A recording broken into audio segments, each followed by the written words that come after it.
Good afternoon. Good afternoon. We want to welcome you to the UAPB Senate's first open interactive forum. I have the esteemed pleasure of introducing Dr. Bobbitt today to talk about the selection process for our next chancellor. But before I do that, I'd like to just take an opportunity to thank you for coming out. Thank you for supporting us in this effort.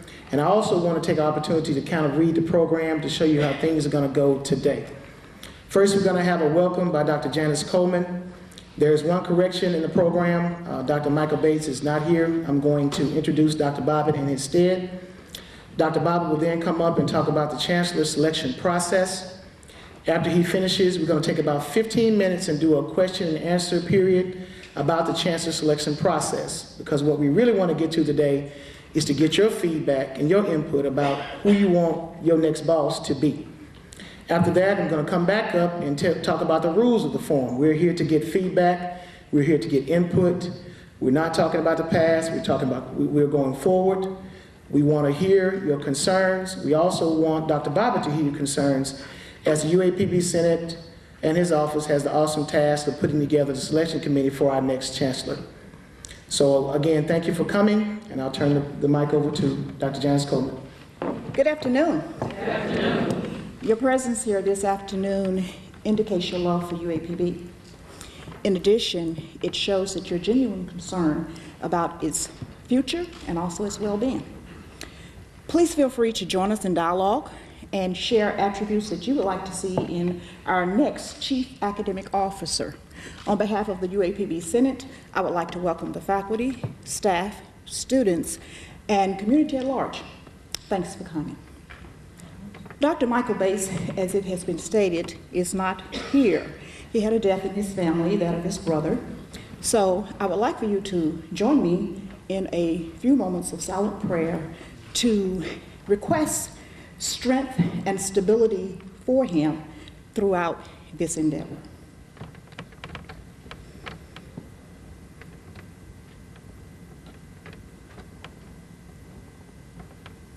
Thank you. We have here 2 sympathy cards that have been purchased, and what I would like for you to do, those of you who are interested, is to sign the cards and just pass them all the way back, and if the person who receives them last would simply pass them back up, I will collect them. Dean Martin, would you mind taking these for me, please? My name is Cedric Rice. I'm the Vice President of UAPB Senate, and I have the esteemed honor of introducing our speaker today, President Donald R. Bobbitt.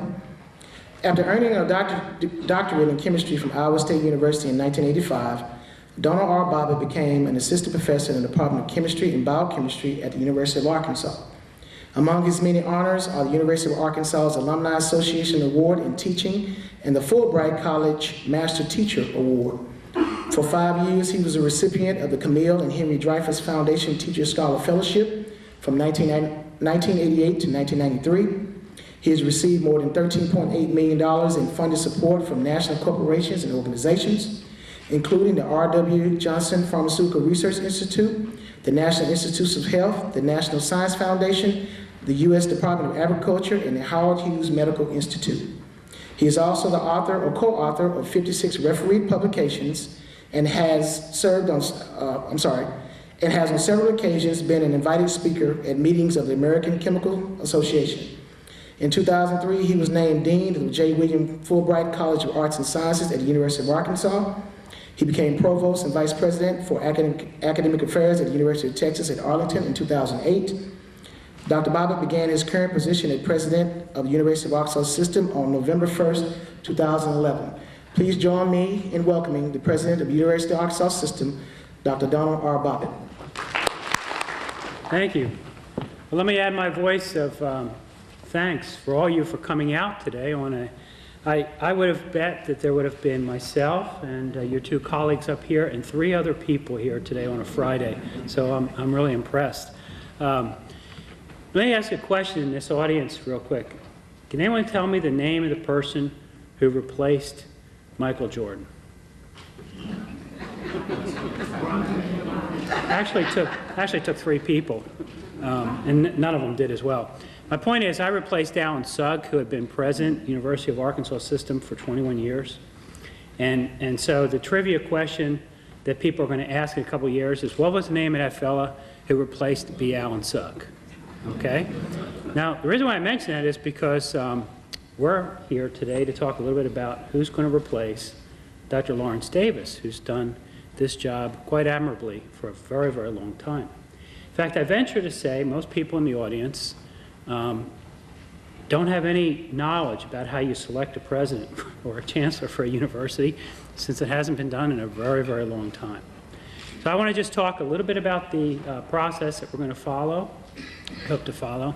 And mainly what I'm here today to do is, as was mentioned, is get feedback from all you to understand a little bit more about your hopes, your desires, your aspirations for the future, because really that's the important thing about what we're doing here.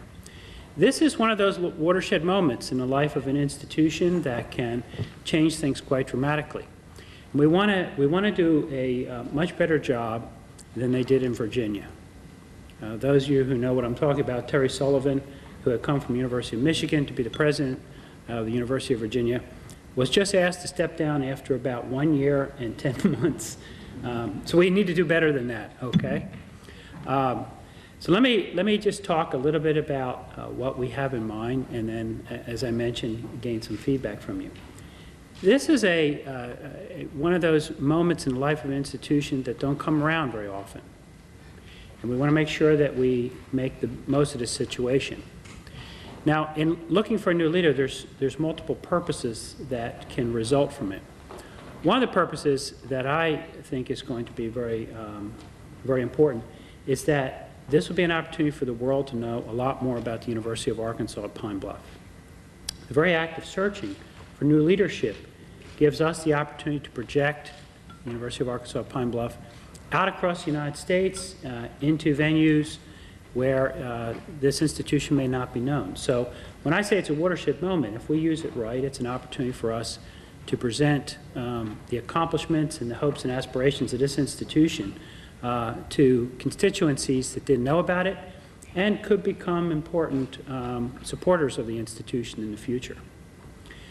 One of the ways that we might accomplish that, and I think it's an important way, is to engage a search firm to help us in this. And search firms, there's a large number of them actually nationally, but they're institutions or companies whose purpose is to help oversee the process, not to tell us who the new leader is going to be, not to tell you who the new leader is going to be, and also not to dominate the process, but simply as a means to open doors for us. Now, I can tell you, having come from the state of Texas, I came from an institution, a system where it was not frowned upon my performance that I happened to be interested in the University of Arkansas job. I can tell you, even within the state of Texas, in other systems, the very act of looking for another position, having your name mentioned, could be detrimental to one's professional health. So a search firm gives us a little bit of, gives us the opportunity to preserve anonymity for candidates, and they can, to some extent, and they can investigate their potential candidacy with the search firm, make sure that their interest, their skill set, and their vision for the future tends to match up with the institution that they're interested in applying to. And they can do so, as I mentioned, without being an official candidate, because the search firm is not subject to the same rules and regulations that you would be, the search committee would be here, or that I would be at the system office. So it does give us an opportunity, or it gives candidates an opportunity. The other thing that search firms have going for them is they have a Rolodex. Nowadays, no one actually has a Rolodex anymore, but they have a digital file of candidates that they have been following, perhaps candidates that they have helped mentor from a faculty role or a staff role into another position, maybe a deanship in student affairs or a deanship in the academic side of the house, or maybe even a vice chancellor role at various institutions. And having access to that list of potential candidates that they can contact and they can talk to is really quite invaluable in the process. The third thing that they can provide for us is they can talk to individuals that you know or that you come across without being an official conversation with the president of the university or a member of the faculty or staff here at University of Arkansas Pine Bluff. And let me just tell you why that's important. You know, if someone is interested in one of the vice presidents in the University of Arkansas system, I hope that that president, wherever they happen to be located, would ask me first, or at least mention to me first, that they're going to talk to one of my colleagues. And you would hope that if someone was going to be recruited away by a president or a chancellor of another institution, they would talk to your leadership group here too. So the very act of me just calling up a candidate or you calling up a candidate has connotations associated with it that the search firm doesn't suffer from. So anyway, I think that by using a search firm, it projects our image, your image, out into the academic community across the United States and gives us a wider access to potential candidates. The search firm, though, as I mentioned, is just an assistant to the real process. The process will be overseen by a search committee that will be composed of the University of Arkansas Pine Bluff community. I've talked to the faculty senate, and I'm going to ask them for 5 faculty names to serve on it. I've talked to the deans here at UAPB and asked them to submit to me 2 of their ranks that could serve. I'll probably ask 1 or 2 of other senior administrators, and perhaps, not perhaps, but indeed we'll have a student to serve on it. And then because I think UAPB has such an important role in the community, we will probably have a community leader serve on the search committee, at least 1, and a member of the Alumni Association. Now, this search committee is advisory in nature. Now, that's its purpose. It's advisory in nature, and they're going to respond to the feedback that you, as the UAPB family, give to them. They're not going to pick the candidate. Actually, they can't pick the candidate because then they're not advisory anymore. They're advisory to you, they're advisory to me. I'll take the responsibility of that, but I will promise you follow the wishes of this body in looking for the new chancellor. The committee can operate under a lot of different levels. The way I expect this proceeding is that, at least initially, many individuals will apply. They're interested in a job, they're interested in what it pays, they're interested in moving away from where they are. There'll be a lot of individuals interested in the job, but not all of those will meet the minimum qualifications that this group has set for the position. And so the search firm can help us by basically culling through that first list and dividing them up into those that meet the qualifications as established by UAPB and those that don't. I will tell you right now that the search firm, as I mentioned, is an assistant to the process. And so if anyone wants to look at any of the files, even those that don't appear to meet the initial requirements as set by this body, that's perfectly acceptable to do so. They're not going to reject a candidate. Only this body can reject a candidate. The hope is that if you have 30 or 40 or 50 qualified candidates, that the advisory committee, the search advisory committee, will move through those particular qualifications and perhaps identify somewhere between 10, 12 or so, maybe a few more that require some additional scrutiny before we can filter down to even a final cut. And that can occur through a variety of different mechanisms, and I'm not sure what the committee, because the committee hasn't been constituted yet, will choose to do, but in the past it could occur phone interviews. Many search advisory committees nowadays are looking at a video chat, if you will, so that the committee can watch the candidate can watch the committee as they ask questions. Down in Texas, because we were located at DFW Airport, it was very convenient for us to fly in 10 or 12 individuals and run them through over a weekend or 3 days, meeting of an hour, hour and a half with the committee. In any result, that group of 10 to 12, whatever the committee decides, 13 or 14, there's no number set in stone, will be whittled down to 3 or 4, preferably 4, but certainly no less than 3, candidates that the committee feels very strongly this body, that is the faculty, staff, and students at UAPB, will respond to as the next leader. Now, this is the point where the community gets, that is the faculty, staff, and students here, get very involved in the process. Because each of those 3 or 4 will be invited to campus. The interviews usually take 2 days so that you can get the information you need about the candidate. And remember that we're also trying to sell the University of Arkansas Pine Bluff to them, so the candidate needs to get information about the institution, and again, its hopes, its aspirations, what it sees itself for the future. So it's a two-way sales event that's going on. But those processes are pretty involved. They involve the entire campus community.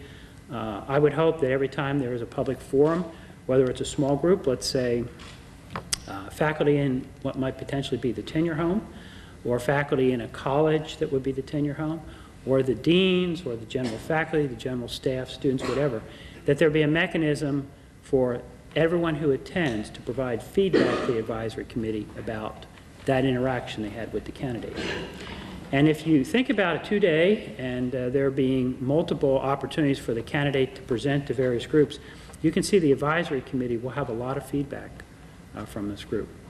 And their job is to cull through that feedback and hopefully come forward with a recommendation to me.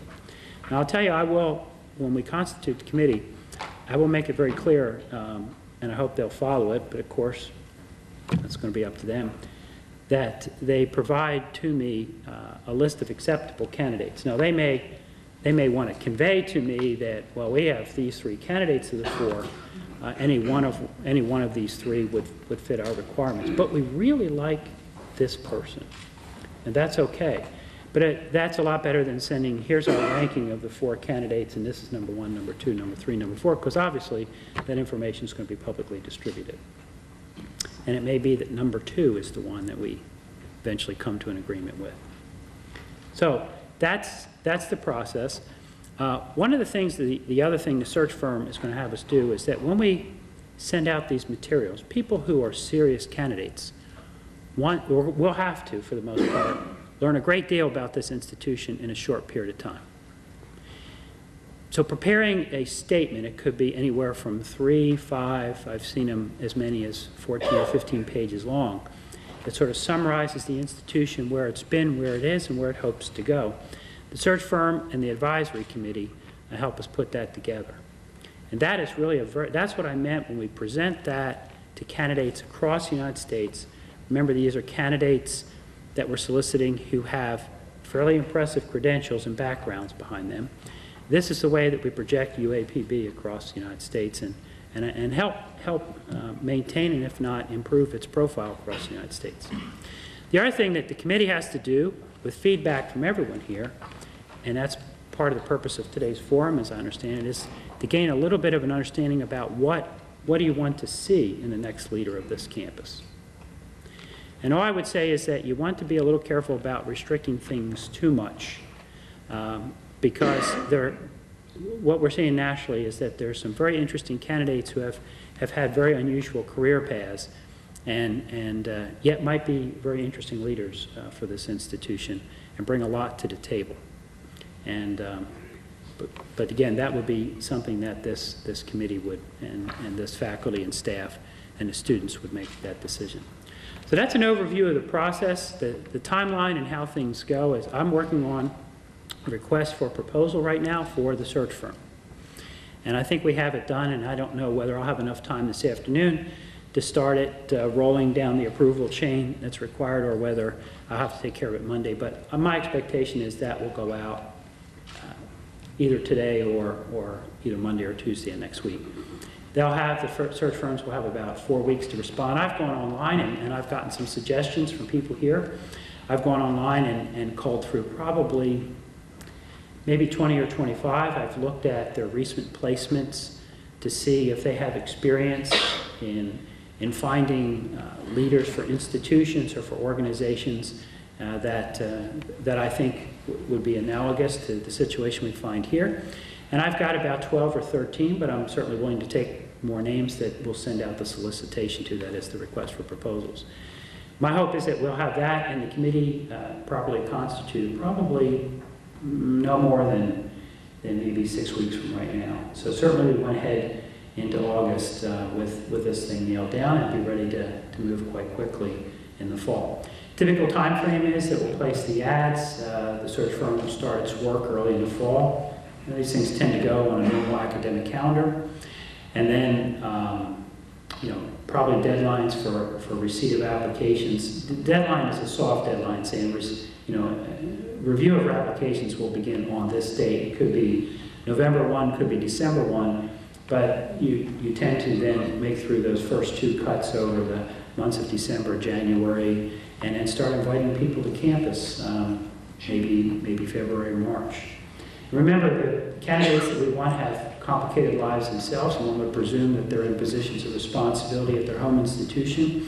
So it's not easy sometimes to detangle someone and get them to campus for a trip, so we have to be a little bit flexible. I will say, I don't see Dr. Calvin here, Dr. Calvin Johnson, but I'm very thankful that he accepted, as I mentioned, with the convocation, this mantle of responsibility. And I feel very comfortable that if it takes 10 months or 12 months or 14 months, the institution's in good hands. And so that's an outline of the formal process, and I'm going to open up the floor now at this point for questions. John Flowers from Pine Bluff. I'm interested in knowing, will there be a process in the future once the selection process of the new chancellor has been completed for UAPB to be evaluated for receiving reciprocal funding for the state of Arkansas compared to sister institutions in the state? Well, it's a good question, and you're asking it above my pay grade because we're talking about the legislature. I will tell you something that was surprising to me, and that is when you look at the formula that the state uses now to disperse funds. The University of Arkansas at Pine Bluff actually gets one of the largest percentages of its needs met of any of the institutions in the state, which is surprising, but it is true. So we have to be careful about what we ask for, because if there are some institutions, for example, that are only getting 62% or so of their need met, and I think Pine Bluff might have been at 92. But I will tell you what the margin of excellence that's missing, and this might be something you look for in a new leader. I was at the Fulbright College when we had no endowments, and we went through a campaign, and through a lot of hard work, we raised money for student scholarships, we raised money for faculty positions, we raised money for those accoutrements to the academic experience that we offer our students, study abroad, etc., that didn't exist before it. I think the institution is ready for a campaign. You have very devoted alumni out there. Many of whom have written to me and continue to write to me, which is a good thing. And so I think that find a leader who could interact well with the legislature is indeed important, but I also think there's unmet potential out there to raise funds that you would control and that would really set the course of this institution long into the future. Thank you. You can just yell it. I will. Dr. Bobbitt, my name is Fred Tony, and you indicated there will be at least 5 faculty members, 2 from administration, and 7 student, 8 community leader, and alumni association member. I wonder, is that set in stone, or I would like to see it modified to include individuals that are outside the university that have say interests that are aligned to the economic and social conditions of the broader community. So if you will, I'd like you to consider adding other people to the search committee in addition to the ones that you have here. I gave you a rough outline. That's a very, very good point. And I've talked to the mayor of Pine Bluff, and I've talked to, in fact, I'm coming down for a breakfast of community leaders who are interested in what's going on here. Tommy May over at the bank is setting it up for me. I don't really know I haven't seen an invitation list, but all I ask him is, anyone in the business community or in the community active, anyone who's interested, let's bring them in so we can have a conversation like we're having today. So I agree with you. I gave you a sketch outline. I think the committee, I would like a sketch of what the committee will look like, but I'm not set in stone as to how many. So it may be that after my conversation that 2 or 3 from the community who are involved in economic development or other things might be the appropriate number. But again, it's important also though that we have the academic side of the house represented properly too, because after all, the product that we produce here is not dollars or anything, it's the students. That's the future of this institution when they go out and they do marvelous things. They bring recognition upon us all. So no, things aren't set in stone, and I really do think the final committee will probably be more like about 12 or 13. But my experience has been we don't want to get too much larger than that. Then it becomes very problematic in scheduling visits. Dr. Bobbitt, Dr. Rice, other people on the podium, the Interim Chancellor Dr. Dave Johnson, and faculty and staff. I'm Alderman Stephen Mays of the 4th Ward, City of Pine Bluff. UAPB is in my ward, or our ward, the 4th Ward. I'd like to say that, first of all, Dr. Davis did a good job of planting the seed and putting the vision together for all of us. My thing that I want to see in another chancellor here, that they have UAPB ties some kind of way, that they love UAPB and Pine Bluff, and they can continue to catch the vision that Dr. Davis left in motion. And what I mean by that is they can see things that need to be done, they can make it happen and make things a lot better and catch it and take it. Everything's already in place. All they got to do is just catch the vision here and expand and make everything that's already in place. There's no need to go outside and get a bunch of stuff that we don't need here. Everything is right here on campus. The people, the faculty, the staff, the students, everything. And can make this thing work without making it complicated for the future. Thank you. Okay. Well, I agree with you. I think the word that I've used in talking to individuals both on the campus and across the state when you're asked about this is that all the fundamentals are in place. But I think it'll be up to the campus community and the community at large to assess that love for the institution. I will tell you that I think when someone visits the campus, if we can get them to campus, you'll sell them. I'm Crandall Angela from Chemistry Department, and my question is just to reflect on other parts of the world, how things are done, especially for the selection of chancellors and other administrators. One thing which is there is that most places like the countries I've been in Canada and in Africa, is that the chancellors are always given term limit. Excuse me? They are given term limit, whereby you are given 5 years, and then after 5 years, if you are very good, then you will be added another 5 years. Okay? But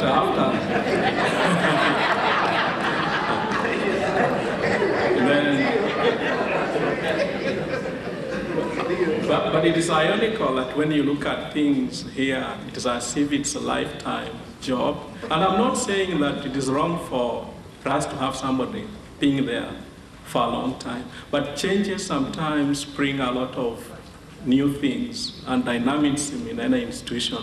And that is my prayer that at least the university system should have a system whereby there are also term limits on especially leaders, especially because, for example, we have term limits on the governor, we have term limits on senators and so on. Why can't we also have term limits on some of these jobs, especially senior jobs in the university system? And you were probably referring to me. Well, universities have changed over the past 20 or 30 years. And I think it would be almost impossible for me to imagine that I would have the stamina to do the job that I do as long as Alan Saw did. I mean, I'll be honest with you. And you're absolutely right. The president that I served under at UT Arlington, after 8.5 years, is retiring. And he's at the top of his game. He's beloved in the Dallas-Fort Worth area and the UT Arlington campus. But he just thinks after about 8.5 years, it's time for someone else with completely different ideas to come in and share that. It's the way you can, you have a little bit of churn. You want some stability, but a little bit of churn to keep things moving forward. In that way, I'll tell you right now that I work under a 3-year contract, not 5, 3-year contract. And at the end of 3 years, I get evaluated. And if the system institutions think I'm doing a good job, I get another 3 years.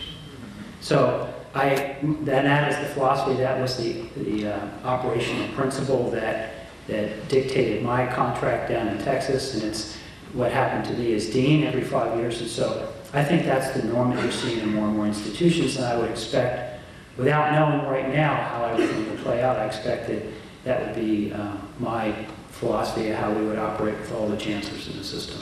And actually across the system. There has to be periodic evaluations so that you know what you're doing well and areas that you need to work on, and the best way to get that is through feedback. I would also just tell you, just to show you how serious I am about this, that after having been here for 7 months, I wanted to make sure that I was moving the system in the right direction for the Board of Trustees, so I asked for an evaluation already in my first 7 months. I don't know what I would have done if they said, well, it's a terrible job. Sorry, I'm kind of hoping that wouldn't happen. I like Little Rock, but it could have. So I think your point's very well taken, and we operate, all the chancellors are operating right now under fixed terms. Many of them, and your new chancellor, I'm sure, will be this if he or she has academic credentials, will also have a tenure home, as Dr. Davis did, as Dr. Johnson did when he was on the regular faculty, and they can go back to that tenure home. But as an administrator, they'll operate on a fixed term contract with a campus review at the conclusion of that term. And I think that's what your point was. Microphone. One of the important things that I've talked with many of my colleagues about, one of the important things is the person is very strong academically. And because the university is now perceived as a very strong academic institution, and we don't want to lose that. So our leadership, we would like for that to continue. And we know that can't happen without whoever that leader is would have good, solid academic respect among faculty members. We would also like to see someone who is very familiar with HBCUs and the 1890 mission. That is very important to us because we know that our research is anchored basically in our 1890. We know that the individual will have to be a fundraiser, have to know about that kind of thing. But the academic programs, the improvements that we've made here are very, very important. And now we have a PhD program we would like to get others. Thank you. Good afternoon, Dr. Bobbitt. Hi. I just have one question, and this one has to do with the board, and I'm kind of piggybacking off of one of the things that have been said already. I think Mr. Tony said this, but I would like to see it opened up to more than just UAPB persons. But my question is, I think you said that someone on the an alumni would be included to be a part of that. Now, I don't live here in Little Rock, but I live Pine Bluff. I live in Little Rock in Pulaski County, but I'm here all the time anytime something is happening. And let me just throw this down on one for Miss Alumni 2012, Pulaski County chapter. At any rate, I go all over trying to raise money for scholarships to get students to come here. And I'm a public school teacher, graduated in 1980. I just would like to be a part And I didn't hear you say anything about public school teachers, and I just thought I would say that because when I do talk to them, I'm always saying to them about how good a school UAPB is. I want to continue my story. I want to continue telling them about this institution and how great it is and how you can get a good quality education right here. I have served on a member of election boards in Little Rock. I didn't know if I could be included in this election board here in Pine Bluff since I am in Little Rock. So that primarily is my question. Thank you. Well, I will tell you that the way to interact, not everyone can be on the committee. And you know, I'll seek feedback from the campus for nominations. But the way to actively participate is to make sure that even if you can't make it to campus or you can't because you're teaching, make it to a forum for the final 3 or 4 candidates. Watch it, and this institution does a fantastic job of recording and making available the various events such as the one we're engaged in right now. And make sure that you watch, listen, and provide feedback to the committee because the committee, if they do their job well, is not going to voice their opinion. They're going to voice the collective opinion of this campus to me.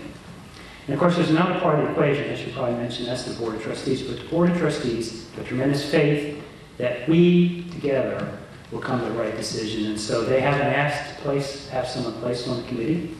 And all they've asked is that at the conclusion of the process, we let them know what the decision was. And I think that shows a lot of faith. And if you see what's going on at other institutions, you understand how unique, rare, and important it is that they have that faith in us. Let's first thank Dr. Bobbitt for his comments. Okay, now we get to the good part.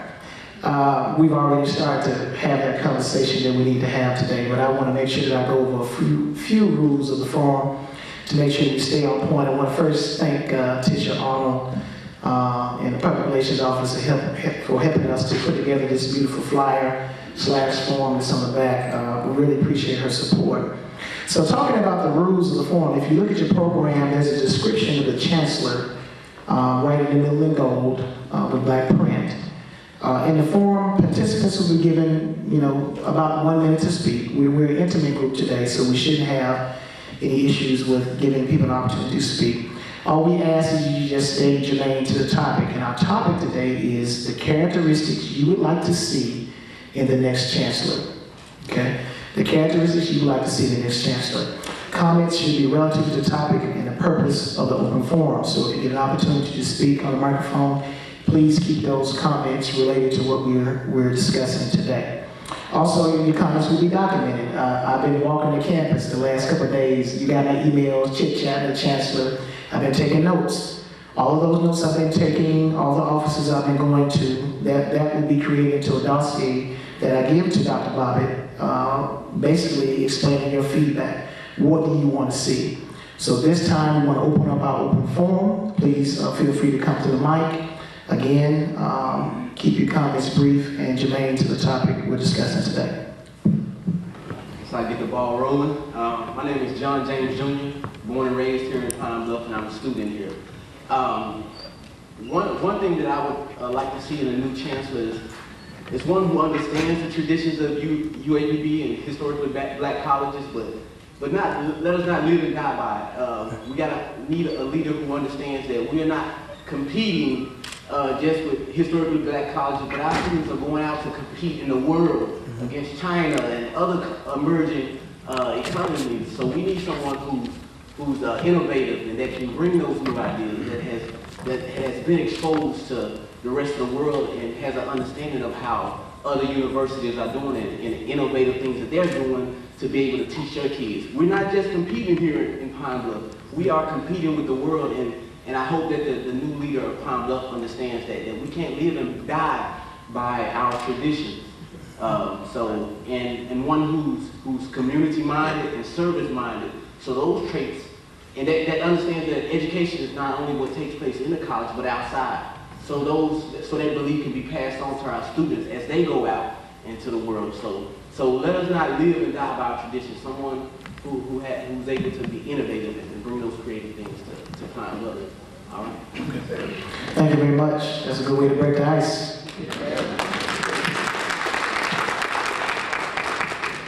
Characteristics of the next chancellor. How's everyone doing? My name is Marquise Carter. I'm a student here at the university, senior student government association officer. One quality that we look for, I know like leadership skills are given, but one thing that we look for, someone that can help to aid brand UAPB. When you think of Fayetteville and you hear Razorbacks, you automatically know that that's Fayetteville. Someone that can come here that when you say UAPB, they know you're speaking about Golden Lions. So along with your leadership skills and communication, we want someone that can help brand, give UAPB a new brand. Thank you very much. Joyce Bracy Vaughn, an alumnus of the university and an employee. I would love to see a chancellor who is student-centered. The university is important, academics are important, but our students want their chancellor to be a part of them. And it's a challenge job because they have so many other responsibilities, but one who knows that students are first. Thank you. I'm Dr. Bernadette Patterson, Dr. Bobbitt. Mother graduated from here in '53. I did not, that's why I want to show you my tie here. Relatives here. I would like to see the next chancellor be very strong in faculty who are qualified, who have shown qualifications in the academic arena or whatever it is, that is required for promotion and tenure. I think that's very necessary, that we have a strong chancellor that backs the faculty in that area. Thank you very much. Good evening, Dr. Rice. Elton Bennett, Student Affairs. I would like to see a chancellor that's sensitive to the needs of the community and its graduates, and a person that would work with the community, city, county agencies to try to prevent the brain drain that we have for the Pine Bluff community, and to try to work with state agencies, city agencies, and forging internships that would afford those young graduates an opportunity to stay in this community and not have to deal with some of the things that other communities would have to deal with. Thank you. Good afternoon. My name is Jerry Taylor. I am an administrative assistant in the Department of Music. I would like our next chancellor to be a person who take an interest in all employees and get to know their employees, and also exhibit fairness and equity across the board, not just a select few, and having administrators in place that will review the necessary paperwork to see if an employee warrants a promotion, not just based on the person itself, but based on the fact that this person has the skills and the education to match the funds that he or she may receive. So it's important that we have equity, fairness, and do it uniformly. Thank you very much. Good afternoon, Tisha Arnold, Public Information. To kind of piggyback, I'll just call you 3J, John J. Yeah, 3 J's, and Marquise. We had this discussion a little bit before, understanding what it takes to become efficient.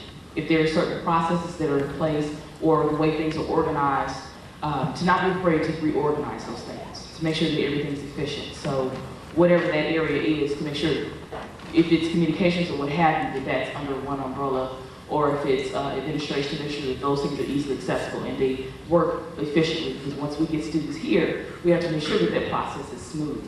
But if it's out of whack already, we have to do what we need to do to correct it. And then to understand, in line with our traditions, the way to differentiate UAPB. It's like Coca-Cola and Pepsi. Pepsi can't get to Coca-Cola. They've been around. So but Pepsi can differentiate itself from cola as the un-cola. So whatever it is, finding our ways to make sure that we all are telling the same story. Okay. Thank you very much. if I may, once again, something else. The chancellor characteristics as, once again, I'm Alderman Stephen Mays and a candidate for mayor of the Great City of Pine Bluff also. Just for instance, the faculty and staff and the students are very important to the university. We need somebody that doesn't get too high too quick, to always take time out to stop and talk to the faculty and staff and the students also. To be focused, once again, on the vision of UAPB and the surrounding community. Once again, see what needs to be done through their eyes and make it happen, and make a difference. Less meetings, more doing in the community. Thank you. Thank you very much. In recent months, we heard from the administrator. Want to go first?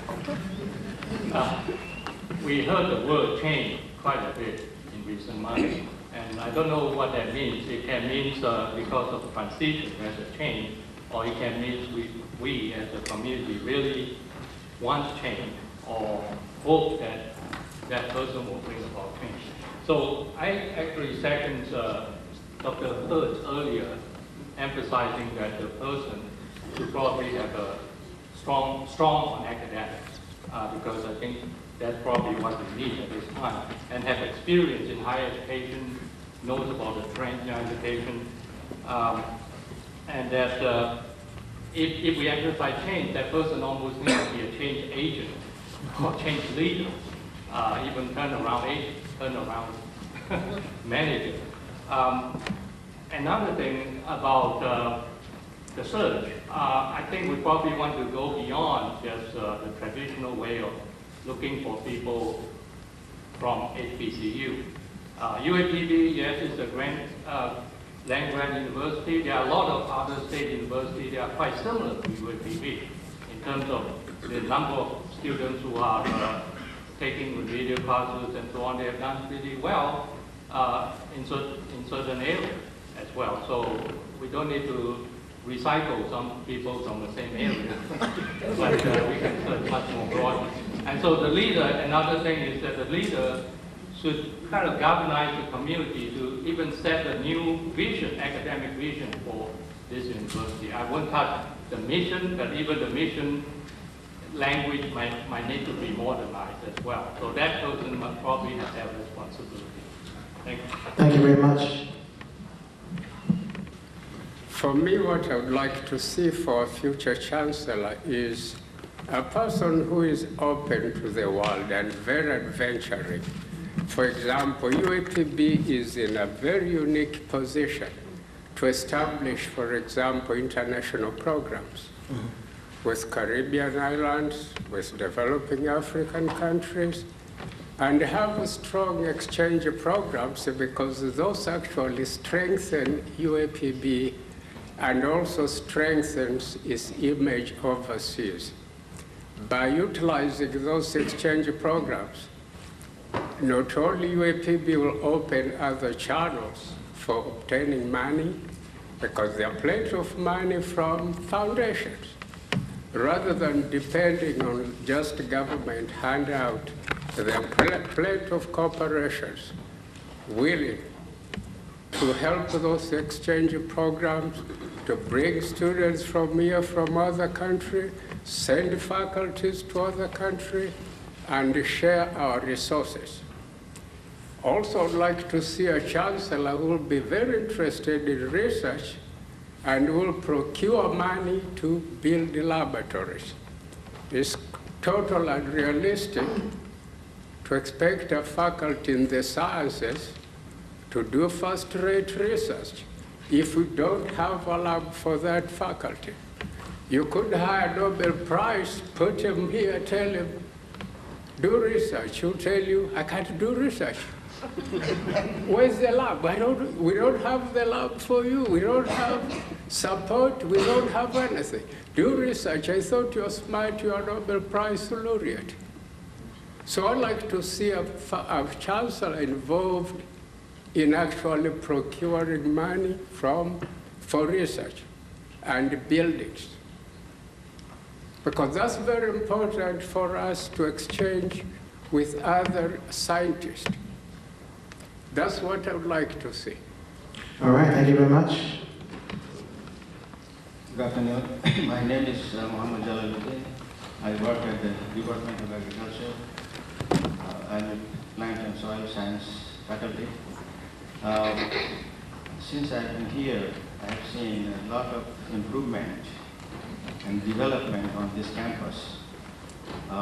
In the globalized world, we have to compete with the world, not with Arkansas and another state, or United States or another country, but we will have to be on top of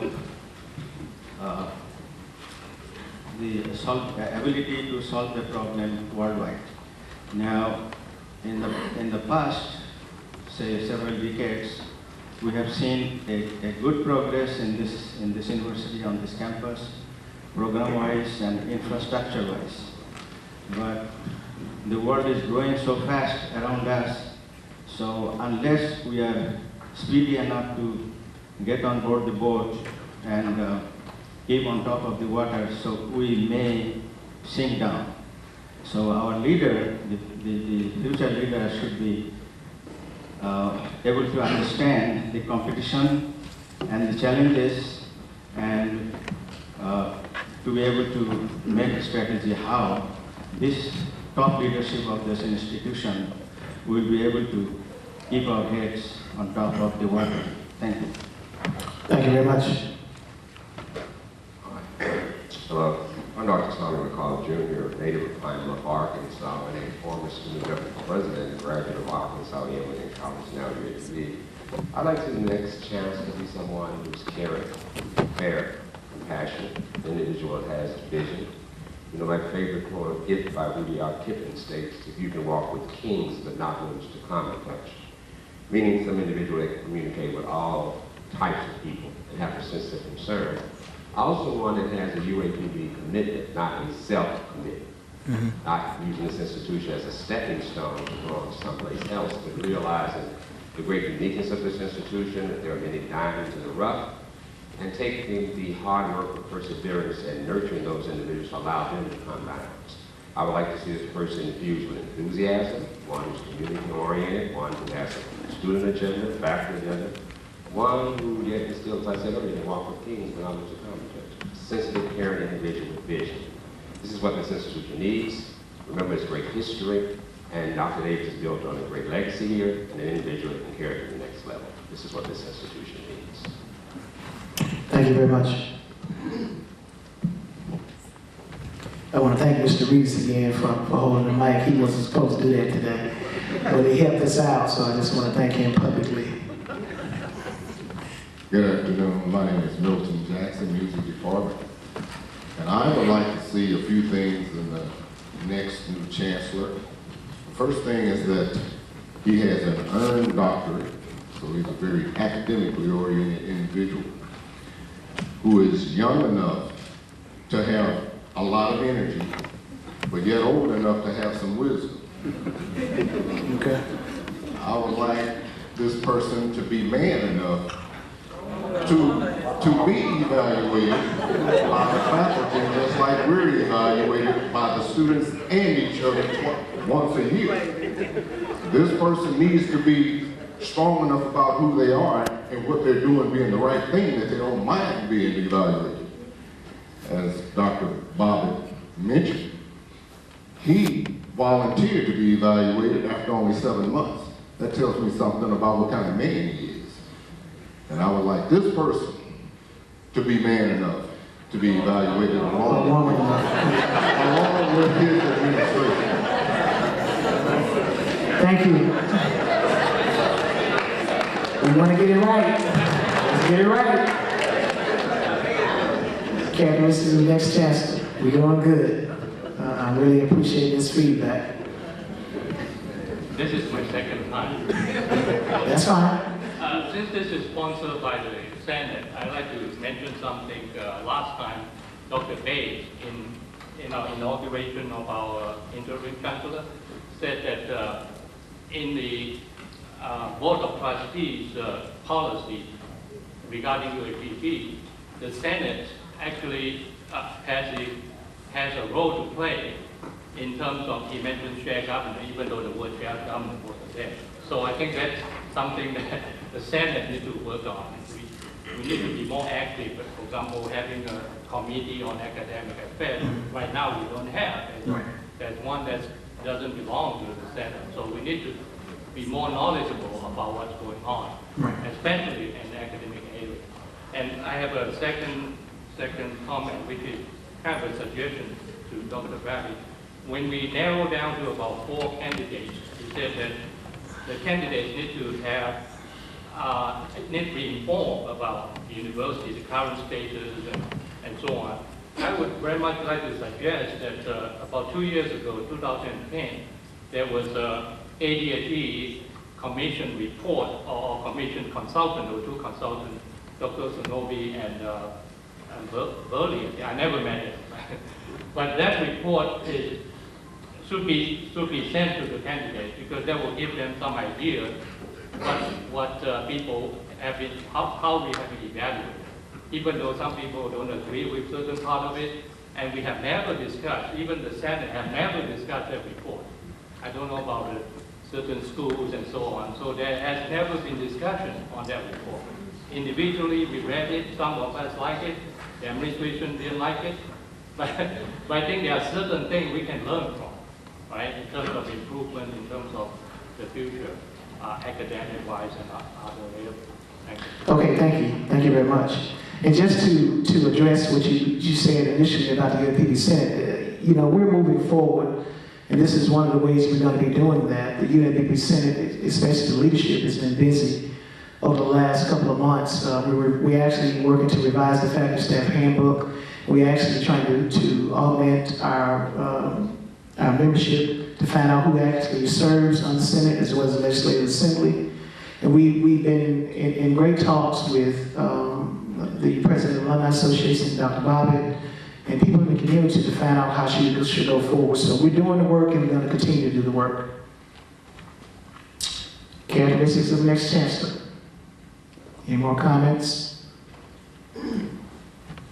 Dr. Thomas. Will Torrance.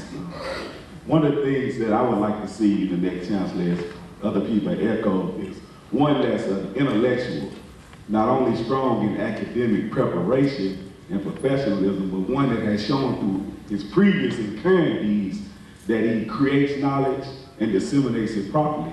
Because as we talk about branding, one of the strengths of UAPB going forward is development and relations.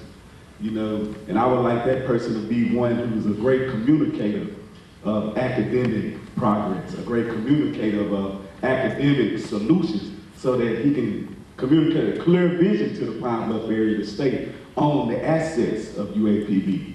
You know, and I believe that's very important that you kind of look at those outcomes as a CEO of another institution. You know, not so much of the discipline, whether they're engineering or chemistry, you know, those traditional academic credentials, but what have they produced? You know, do they have that track record of major level funding and partnership within that funding? Or is it just solely based on their academic discipline? Because professional development, university development, and foundation, as well as corporate branding, as well as communicating the outcomes of our student endeavors, which goes out to the alumni. You know, that's really what I'd like to see in this process. Thank you. Thank you very much. I think this is the second time I'm coming, but I want to suggest one thing. We need a chancellor who is going to expand UAPB. We have a problem with recruitment. And if we get a chancellor who can expand programs, or we have programs which can attract students from out there, that will help UAPB a lot so that we can expand this campus. Sometimes back when you look in the 80s and so on, this university was almost the same size like UCA. And we realize right now that UCA is almost 15,000 students. We want UAPB to expand. In fact, we will not be having these problems of saying we are having less salaries if I don't get more students. So we need a chancellor who is actually pro students, who can help us recruit more students, and also help other programs around to grow. And I think that's the only thing that I think can help us. And we need somebody who is strong, of course, with the community and alumni association, so that they can actually help other people to advise students to come to this particular university.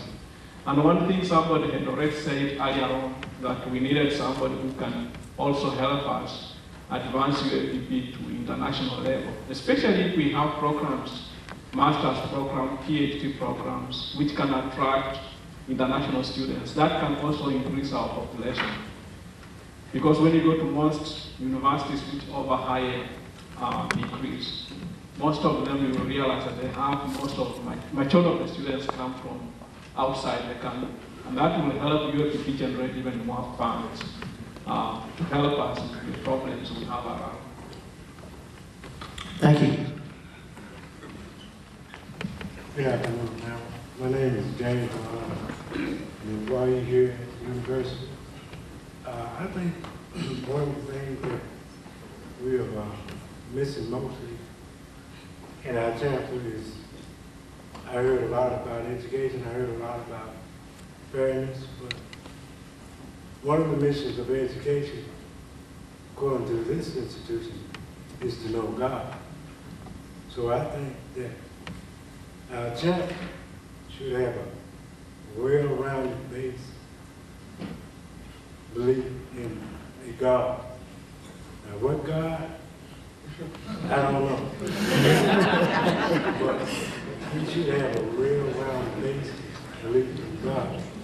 And if you have a well-rounded base belief in God, the ultimate thing is to do God's will. As Martin Luther King said once, I just want to do God's will. Mm-hmm.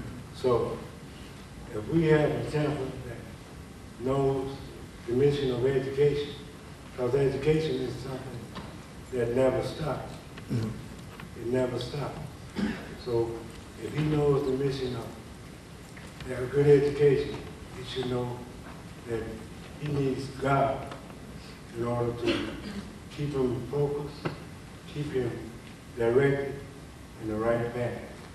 And that's what we need. We need a chancellor that's going to be human-oriented, not money-oriented, but human-oriented.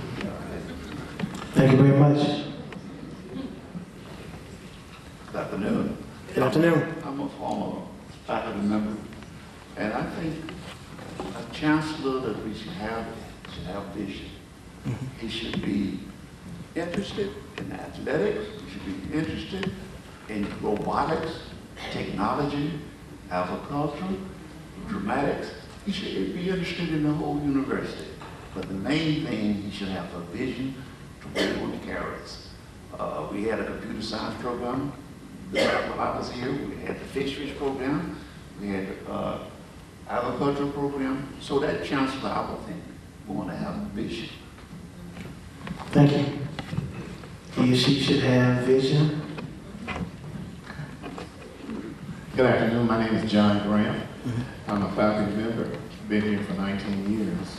And one of the things that when I started listening to some of the comments, and I started thinking about where we want to be in 5 or 10 years. There's going to have to be someone here that's going to have a vision. But it's going to have to be someone that can have the ability to articulate that vision and capture the imagination of the students, the community, pull that vision together and motivate them to the point that they can get everybody moving in the same direction at the same time. We're going to have disagreements. Some things are just, that's going to happen. Anytime there's change, there's going to be some disagreements. But being able to pull people together and not make the disagreements become personal issues and get caught up on maybe past issues that may exist prior to the individual coming, and get everybody on board with the program and really move the university forward. That person has to have a vision, but they have to have the ability to capture the imagination of the students all the way through the faculty, the alumni, and get everybody moving in the same direction. Thank you very much. My name is Doris Robinson Irby, and I've had family, nieces, nephews, even a grand that came through, and it's one thing that concerned me with a young lady that's with sororities that do special funding and things to help underprivileged students who want to come here. I would like to see the president, the chancellor, excuse me, that's being considered, to see that there are stricter rules in selecting students that really need the money, not by someone you know because of your son, your daughter, or your professor from whatever. I just think a proper appropriation to help really underprivileged ones, because I witnessed that one of my grandsons wanting assistance, and he went away very discouraged. You can't have the university if you keep turning around students who have a vision and their visions are not fulfilled. And I would really like to see someone to have a chancellor that could consider that. Maybe there's some other route, some other criteria they could use, because his dream was distorted. And if Martin Luther King said you have a dream and a vision, that dream should be fulfilled, not destroyed. So I would like to see that in a new chancellor. Thank you very much. I'm Jacqueline McCray, retired from the University of Arkansas Pine. And I'm sorry, I'm not addressing the forum topic. I'm assuming that it's over, and I want to make an announcement. Not quite. Not quite. Well, may I make an announcement when the forum ends? Yes. Thank you. Do we have any more comments? We've done well. It's almost 2:30. We've been here almost an hour and a half, and we just want to make sure that we've given the faculty, staff, students, and our UAPB family an opportunity to give some feedback and some input about this process. I've been meticulously taking notes. I'll continue to take notes. We'll continue to have a dialogue. The UAPB Senate will continue to update you. We're going to bombard you with emails. We'll be knocking on your office doors. We'll come by. Please feel free to always contact me if you have any comments or concerns as we go forward. Because this is a very, very historic process that we're going through. And I'm just excited to be a part of that as a part of this institution, my alma mater, class of 1994. So I resonate with what the alumni have said, I resonate with what the faculty have said, I resonate with what the staff have said, and I definitely resonate with what the students have said, being on the front line of education at this institution. So, any other comments? I'm sorry, one last comment. I was waiting to see if someone would say this. But we want someone that sort of has an open door policy, open ear to the students. Someone where we can walk over to the chancellor's office and feel welcome. There are a lot of offices on campus where students would consider not feeling welcome. So we want the chancellor's office to be welcoming and open ear and not a dead ear. So. All right, thank you very much. If there are no other comments, Dr. Bobbitt will come back to the stage to make an announcement. And then you need to stay put because there's an announcement, right?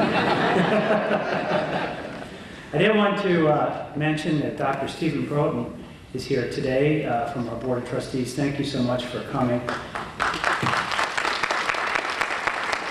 I ended up going to something like 20 different commencements. And I think I saw him at 19 of them. And he actually went to one that I didn't make it to. So what a devoted, selfless servant of the state. I've heard the comments, and I would say that there are men and women out there who can live up to the standards you set. I have no doubt about that. I do want to tell you, though, that there are challenges facing higher education, and they're not going to go away over the next decade. I heard issues of scholarships, etc. The federal government will be cutting the Pell Grant. It will happen. The Guaranteed Student Loan Program is under assault right now, and it's going to become critical that we have leaders, and it includes the entire campus community, who understand these challenges and have thoughts about how we help the next generation get the education that we received. But we're going to have to do it with probably under resource-limited conditions. And that's going to take vision, it's going to take creativity, it's going to take collaboration, because we all have to pull on the same end of the rope, or we're not going to go anywhere. So I want to thank you again for your attendance here today and for your interest in this entire process. And at any point in time, if you need me to come back, I'm more than glad to do so. And now, would you like an announcement? On July 8th, Sunday afternoon at 3:00 p.m., the St. Paul Missionary Baptist Church is sponsoring a program celebrating UAPB. The purpose of the program is to bring the university family and the city of Pine Bluff closer together and determine ways that we can help promote Pine Bluff and help promote the university. The format is there will be a video of the university, and there will be a panel discussion including Dr. Benjamin, Dr. Johnson, Mr. J. Tommy May, and a representative from the National Alumni Association, followed by an open forum where people can make comments, and hopefully we'll find people coming together in support of the university. Our church decided to do this because of the transition that the university is going through, and hoping that we can have something that will give vision and inspiration to the university family. And I'd like to invite all of you to attend. The church is located on the corner of 15th and Georgia Streets. Thank you. All right, thank you. Marvelous. 3:00. I did want to just ask if everyone noticed the tie I was wearing today.